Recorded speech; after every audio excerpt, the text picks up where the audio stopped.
안녕하세요. 소소한 불교TV의 수미스님입니다. 반갑습니다. 네. 구독자 여러분 모두들 잘 지내고 계시나요? 너무 오랜만에 인사를 드리는 것 같은데요. 좀 어색하기도 하고 쑥스럽고 그렇네요.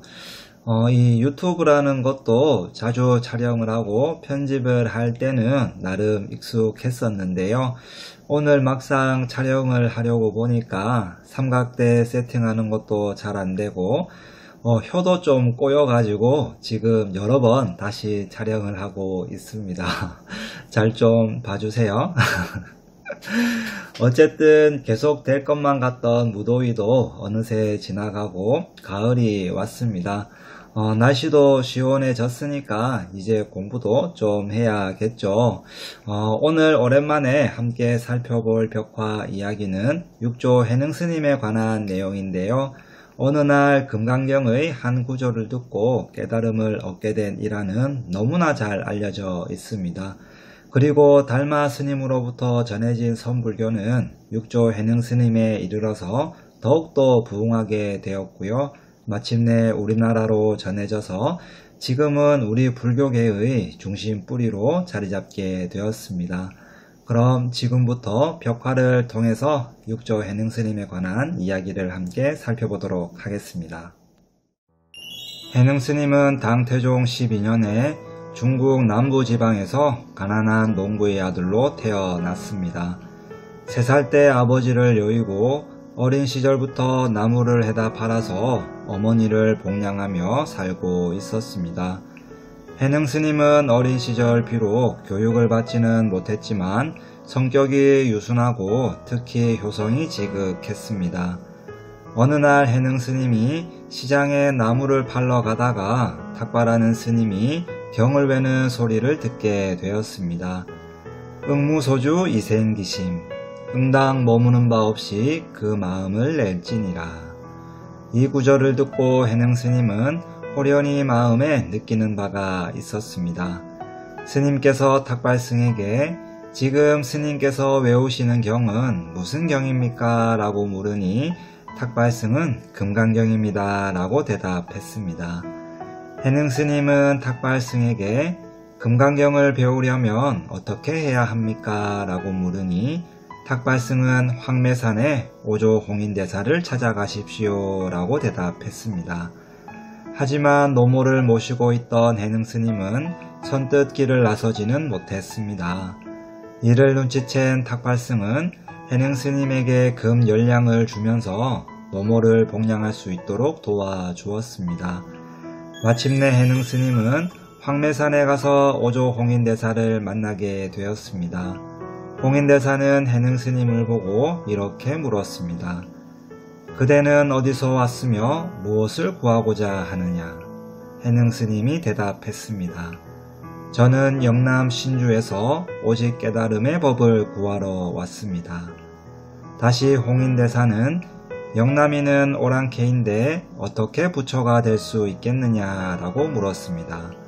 그러자 해능스님은 사람에게는 비록 남북이 있지만 불성에 어찌 남북이 있겠습니까? 라고 대답했습니다. 홍인스님은 해능스님이 큰 그릇인 줄 알았지만 다른 사람들의 눈을 염려해서 방앗간에 가서 방 하나 지어라고 말했습니다. 그날부터 해능스님은 장작을 패고 방아를 짓기 시작했습니다. 그리고 8달이 지난 어느 날 홍인대사가 방앗간을 둘러보러 왔습니다. 나이가 많아 힘이 부족했던 해능스님은 돌을 등에 쥐고 방아를 찢고 있었습니다. 홍인대사는 해능스님에게 너의 견해가 쓸만하다고 생각은 했지만 혹시 다른 사람들이 너를 해칠까 염려해서 일부러 너를 찾아 얘기하지 않은 것을 알고 있느냐라고 물었습니다.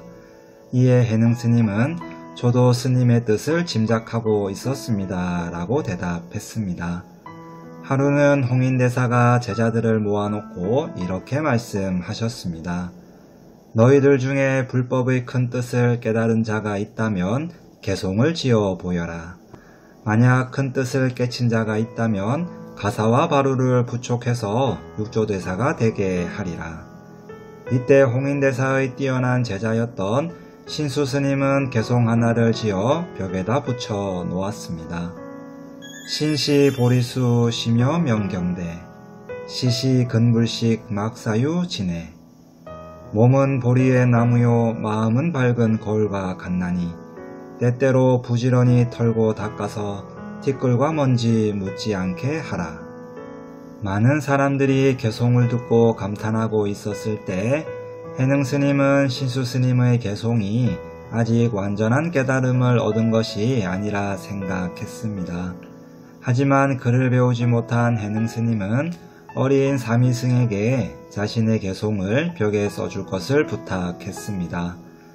보리 본무수 명경령 무대 불성상 청정 하초유 진해 보리는 본래 나무가 없고 밝은 거울 또한 받침대가 없네. 부처의 성품은 항상 청정하니 어느 곳에 티끌과 먼지가 않겠느냐. 홍인스님은 해능스님의 개송을 보고 다음날 방아를 찢고 있는 해능스님을 찾아가 이렇게 물었습니다. 쌀을 얼마나 찧었느냐. 이에 해능스님은 대답했습니다. 쌀을 찧은 지는 오래되었으나 아직 키지를 못하였습니다. 이 말을 들은 홍인스님은 가지고 있던 주장자로 방아를 3번 내려치고는 돌아갔습니다. 그 뜻을 알고 있던 해능스님은 삼경의 홍인스님을 찾아가니 법의 상징인 가사와 바루를 부촉받고 육조대사가 되었습니다. 그리고 홍인스님은 해능스님에게 한 가지 당부를 하셨는데요. 달마대사가 처음 중국에 오셨을 때 사람들이 믿음이 없어서 가사와 바루를 전해서 믿음의 표시로 삼았지만 지금의 사람들은 믿음에는 관심이 없고 오직 가사와 바루만을 탐할 뿐이니 앞으로는 가사와 바루를 전하지 말라 하셨습니다. 그날 밤 해능스님은 황매산을 내려와 남쪽으로 가는 배를 타고 떠나게 되었지만 이를 알게 된 대중들이 가사와 바루를 빼앗기 위해서 해능스님을 뒤쫓아갔습니다. 이 중에는 장군 출신이었던 해명이라는 스님이 있었는데요. 기골이 장대했습니다. 해명은 추격 끝에 대유령 고개에서 해능스님을 발견하였고 놀란 해능스님은 가사와 바루를 바위 위에 올려놓고 숲속으로 몸을 숨겼습니다. 해명이 가사와 바루를 가지려고 하자 바위 위에 있는 가사와 바루는 꼼짝도 하지 않았습니다. 그제서야 해명은 부처님의 뜻을 깨닫게 되었고 해능스님은 해명을 위해서 불법을 전해 주었습니다. 그 후 해능스님은 15년간 숨어 살면서 때가 오기만을 기다리고 있었습니다. 그러던 어느 날 법성사에서 당시 선승이었던 인종법사가 열반경 강의를 한다는 소문을 듣고 그곳에 찾아갔습니다. 법회를 하는 곳에는 많은 사람들이 모여 있었고 법당 앞에는 깃발 하나가 펄럭이고 있었습니다. 그것을 본 대중들은 깃발이 움직인다는 쪽과 바람이 움직인다는 쪽으로 나눠져 논쟁을 벌이고 있었습니다. 그때 마침 그 앞을 지나가던 해능스님이 그것을 보고 깃발이 움직이는 것도 아니고 바람이 움직이는 것도 아닙니다. 단지 스님들의 마음이 움직이는 것입니다. 라고 말했습니다. 멀리서 이 광경을 지켜보고 있던 인종법사는 해능스님이 육조대사임을 알아보고 예를 갖추고 스승으로 모시게 되었습니다. 그 후 해능스님은 남쪽 조계산에서 보림사를 짓고 36년간 전법을 펴셨는데요. 오랫동안 이곳에서 주석함으로써 조계라는 말은 해능스님의 상징이 되었습니다. 그리고 우리나라 불교의 중심인 대한불교 조계종이라는 명칭도 해능스님의 영향을 받아 조계라는 말을 사용하게 되었습니다. 네, 잘 보셨나요? 해능스님은 어렸을 때부터 교육을 받지도 못하고 나무를 해답하는 일자 무식이었지만 육조대사가 될 수 있었던 것은 바로 우리들의 본성을 깨쳤기 때문입니다. 그래서 선불교에서는 진정한 진리는 글이나 말로 전할 수 없다고 해서 분리문자를 강조하고 있습니다. 그리고 해능스님의 설법을 모아 만든 책을 육조당경이라고 하는데요. 사실 경이라고 하는 것은 부처님의 가르침을 모아놓은 것을 말합니다. 하지만 부처님의 말씀이 아님에도 불구하고 경을 붙여 사용할 만큼 육조당경은 선종의 교과서라고도 불리고 있습니다. 오늘은 해능스님을 통해 심지법문이 무엇인지를 잠시 배울 수 있었는데요. 문자 하나에만 너무 집착하고 따지지 마시고 우리의 마음을 잘 살펴서 모두가 즐겁고 행복한 신행생활 하시기를 바랍니다. 그럼 저는 다음 시간에 또 찾아뵙도록 하겠습니다. 아름다운 세상 우리가 함께 만들어 갑시다. 감사합니다.